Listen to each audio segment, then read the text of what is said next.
நான் உன்னுடைய முருகன் வந்திருக்கின்றேன். முருகரை நம்புங்கள். நீங்கள் கற்பனை கூட செய்யாத வகையில் அவரின் உதவி இருக்கும். இது சத்தியம். அதற்கு பொறுமையும் தூய பக்தியும் அவசியம் ஆகின்றது. வெற்றிவேல் முருகா, வீரவேல் முருகா, சக்திவேல் முருகா.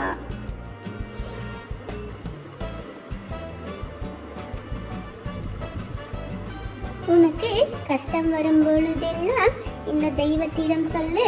உன் கஷ்டத்தை நொடியில் போக்கி விடுவார். முருகன் இருக்கின்றார். கவலையே உனக்கு.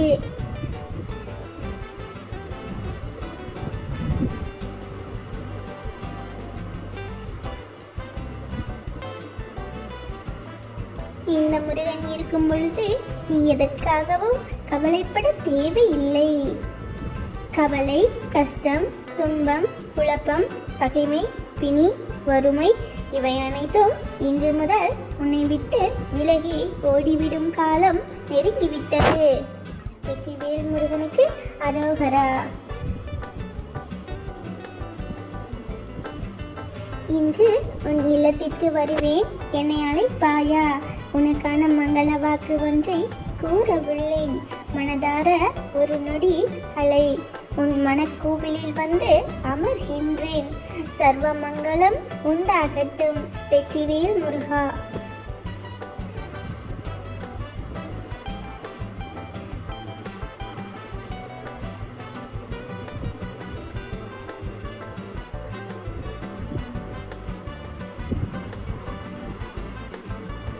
இன்று நீ ஏதோ மனக்குழப்பத்தில் உள்ளாய். அது உன் மன வருத்தமா மனக்குழப்பமா என உனக்கே புரியவில்லை. என்னை வணங்கும் பொழுது கூட நானே உன் கண்களுக்கு மங்களாகத்தான் தெரிந்தேன்.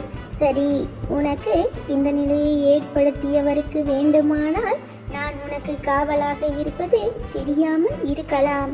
உனக்கு கூடவா அது தெரியவில்லை என் இனிய பக்தனே?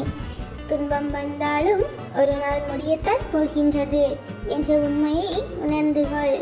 இனி உனக்கு நிரந்தரமான வெளிச்சமாக நான் இருப்பேன். உனக்கு நல்லதே நடக்கும். சந்தோஷமாக இரு. துவண்டு விடாதே. உன்னை தூக்கிவிட நான் இருக்கின்றேன். என்னையே கதி என வந்த உன்னை எப்பொழுதும் கைவிட மாட்டேன். இப்பொழுதைய சூழ்நிலை உனக்கு சாதகமாக இல்லை என்றாலும் இனி வரும் காலங்களில் உன் கைகள் தான் ஓங்கி நிற்கப் போகின்றது. இது என் சத்திய வாக்கு.